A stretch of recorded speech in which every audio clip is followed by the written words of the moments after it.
ففروا إلى الله إني لكم منه نذير مبين.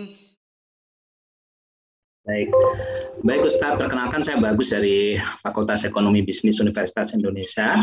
Di sini kami mempelajari Ustadz terkait cryptocurrency. Saat ini memang seperti yang disampaikan Ustadz, kurang lebih sekarang ada 17.000 aset cryptocurrency gitu Ustadz ya. Tapi yang kami pahami saat ini di mana sebenarnya ini terbagi menjadi 3 gitu ya. Ada yang menjadi currency atau mata uang seperti disampaikan tadi, di mana sifatnya itu adalah tradable dan exchangeable, dapat diperjualbelikan, diterbitkan oleh lembaga resmi di bawah pemerintah, terikat oleh wilayah jurisdiksi, dan dapat dicetak sewaktu-waktu sesuai kebutuhan.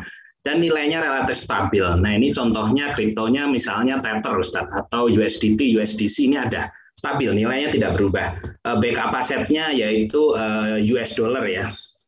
Jadi nilai yang diterbitkan harus sesuai dengan nilai US dollar yang dijaminkan. Nah, itu yang kategori currency. Ada juga yang masuk kategori komoditi, Ustadz, itu harus memenuhi syarat barang atau aset digital yang ditransaksikan secara komersil, kemudian dapat dipertukarkan dengan barang lainnya, baik sejenis maupun tidak sejenis, langka, jumlahnya terbatas, harus memiliki value. Namun di situ juga ada risiko yang kemudian melekat pada pemiliknya gitu, makanya harganya bisa naik turun.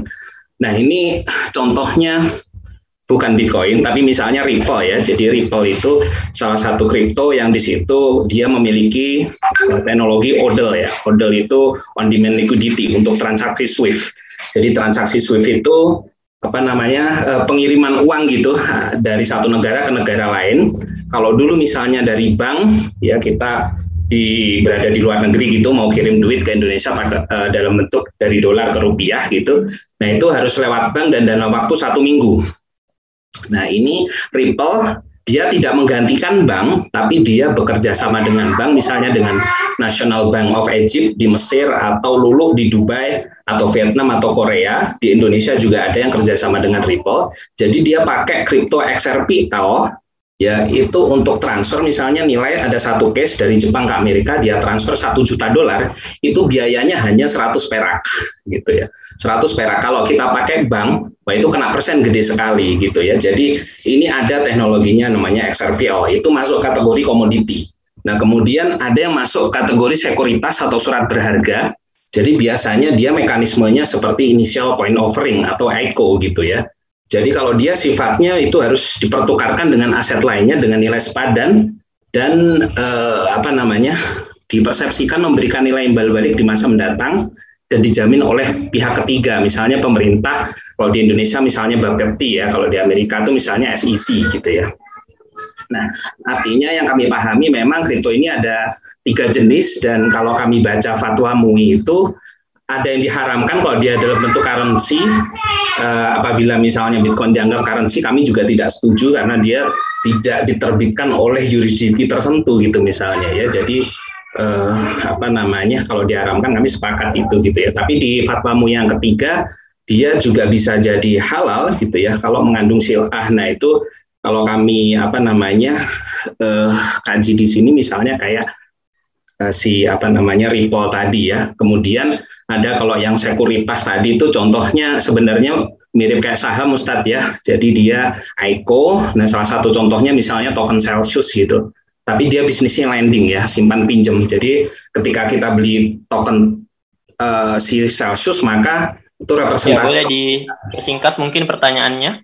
Pertanyaan saya sebenarnya kalau dari kami sendiri ya, kajian kami di internal itu menganggap bahwa apakah suatu kripto itu haram atau halal, maka ini sepertinya case by case gitu ya Ustadz ya, tidak bisa sepenuhnya dianggap haram semua. Kalau bagi kami yang penting kita harus screening atas legitimasinya, proyeknya maupun tinjauan syariahnya. Nah ini kami ingin bertanya apakah pandangan yang kami pegang ini menurut Ustadz sudah tepat atau belum gitu ya. Jazakallahu khairan Ustadz. Assalamualaikum warahmatullahi wabarakatuh. Assalamualaikum warahmatullahi wabarakatuh. Pak siapa tadi namanya Pak? Bagus. Ya Pak Bagus, kajiannya itu yang Bapak berikan itu kajian yang bagus ya. Dan itu mungkin juga menambah update kepada kawan-kawan yang hadir di sini. Jadi saya menjelaskan tadi tentang masalah ketidakbolehan itu dibangun di atas sebuah dasar. Dasarnya itu karena ketidakjelasan, kemudian mengandung doror, asalnya tidak ada yang fisik atau tidak ada sesuatu yang mendukung ya untuk mata uang itu tadi.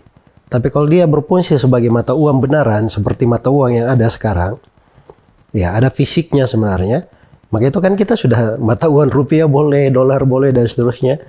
Ya karena memang ada yang mendukungnya. Jadi kalau misalnya salah satu dari produk kripto ini ada yang seperti itu, maka ya harusnya juga dia akan mengarah kepada hukum itu. Tapi tadi pembicaraan kita berbicara tentang hukum kebanyakan. Terus yang kedua, adanya sebagian hal yang Bapak sebutkan tadi, itu belum bisa menjadi alasan tentang pembolehan. Seperti transaksi yang dilakukan sudah berjalan di Dubai ya, di Saudi Arabia, melalui transfer tadi itu kan pakai teknologi blockchain. Jadi itu dari sudut keamanan saya juga sudah sebutkan. Memang bagus karena memang sentralitasnya, transparansinya, dan keamanan di dalam kelancaran itu bagus, teknologi bisa dimanfaatkan. Jadi kalau dipakai untuk hal tersebut dan ada memang fisik yang mendukung untuk bisa melakukan transaksi dengan segera, ya maka itu nggak ada masalah. Itu sudah berjalan dan dipakai di beberapa negara. Dan itu kita tidak bahas karena memang tadi dihitung ke dalam komoditi ya. Nggak sama dengan pembahasan cryptocurrency yang kebanyakannya yang kita bahas sekarang ini. Terus yang kedua, kalau disebutkan misalnya sudah ada yang resmi diterbitkan oleh suatu pemerintah di backing misalnya, kalau disebut pakai dolar juga sekarang mereka kadang mencetak duit itu seenaknya saja, tidak bukan berdasarkan suatu simpanan lagi, bisa mereka cetak tanpa ada jaminan. Ya, dan itu mirip sebenarnya di pembahasan. Jadi ketika dia baru melangkah ke proses ke sana, kita tidak buka pintu di dalam hal ini. Begitu cara pandangnya dari sudut muamalah. Karena saddud dariyah, kita tutup segala pintu yang bisa membawa kepada sebuah bahaya. Tapi kalau hitung-hitungannya secara umum, ya memang ada rincian-rincian seperti yang disebutkan oleh Bapak tadi. Dan saya berterima kasih atas update yang diberikan untuk kita dan teman-teman. Dan juga sebagian dari pembahasan ini memang karena waktu ya kita tidak bisa membahasnya terlalu banyak. Ada hal-hal yang saya sudah baca juga, saya sudah lihat. Ya semoga Allah Subhanahu wa taala memberi taufik kepada semuanya. Wallahu taala alam.